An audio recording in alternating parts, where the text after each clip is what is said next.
Now, whether you like it or not, you're gonna keep on making that bread. But how do I keep making these bread without draining out my soul? Welcome back to Soul Quest. Let's talk about interactions inside the office in China. Now, based off my experience, interactions, jokes are almost the same as it is around the world. Back in the States, in China, we all hate Mondays. But if you wait till the end of the video, I'll tell you some big no-nos when it comes to the office and some of the unwritten rule that you're not supposed to do. Now, based off my experience, I think most of the upper management here are a bit more softer in comparison to back in the States. I think they're more willing to have like a normal day-to-day conversation rather than talking business most of the time and having those corporate talk. Next one will be your office mates. Basically, these are local office workers that'll be working with you. Typically, they would be a lot more timid just because most of them don't really speak English, but for the one that do speak English, they'll be kind of like your best friend because not only that they want to practice their English with you, but it's also a great way for them to kind of understand more of your culture. And even if they don't really know English, they will still go out their way to help you out as well. The next one is the bread and butter of your life, and that is your local expats coworker. Just because you do have a shared experience, you don't really know Chinese, and you only got each other to back each other up. Because most of the time in these companies, they will only hold like maybe like 2 up to 5 expats in their company, or either in school, you'd be the only expat, or either there's gonna be one other expat around you. But with these information in mind, what are the vibe like, or what is the day-to-day life like when working with these 3 type of people out here? I think there's a whole big email culture out here. If there's something uncomfortable that they want to talk about, they'll send it out through email. One thing they do have in common is that small talks are quite rare. I would say they would have either no small talk or have a mid-sized conversation.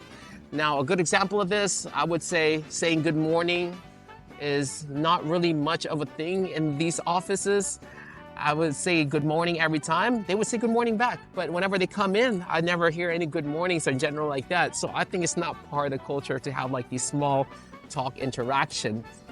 But whenever it comes to like their experience at work or either at home, outside of work in general, they'll have a full conversation with you while at work. Now let's move on to the weird interaction. This usually happens during breakfast or either late night where you're doing overtime.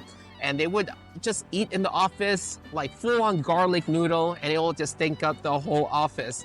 Now, I would say back in the States, this is a big no-no. You could probably get rid of them too. But in here is a normal thing to do, and this just shows that you're dedicated to your work. You're gonna eat and work at the same time. The next one, my favorite one, are the power naps. Now, there are dedicated nap time, which I'm gonna talk in another video, but there are some times where people just need some power naps, just like a 10-minute or 20-minute nap, and upper management won't even bat an eye on it, and they'll just allow you to go to sleep. And I think this is like a positive thing in offices, I think, in my opinion. Not only that it will boost your mood, but also boost your work as well. But of course, if you abuse this too much, you would get called out, and this might ruin the whole thing for the whole office. To wrap everything up, let's talk about the promise and talk about the big no-nos when it comes to these office culture. So basically, if you're opening up the snacks, it's not your snacks, it's our snacks. You gotta share it with all the office space, and that way they can get a bit of a taste of your happiness as well. And yes, you can still kinda like not give them the snacks, but it's kind of frowned upon, and whenever they have snacks as well, you're gonna be the only person that they're not gonna share the snacks with, and does not feel too good. Now for the next one, it's like a made-up term that I made myself. Basically, I call it the tit for tat.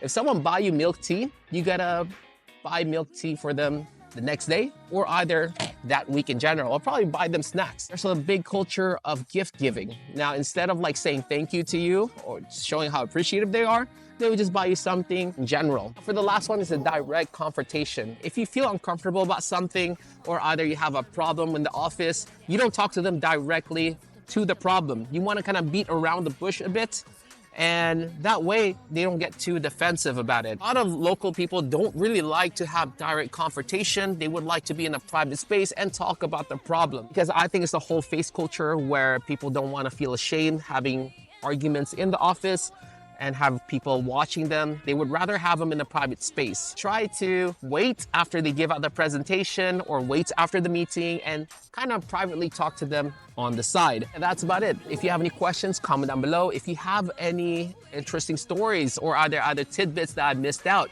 please comment down as well. I would like to know. I like to learn more about these things so I can help out other expats. Now, until next time, Soul Quest logging out. Peace. Solo Quest!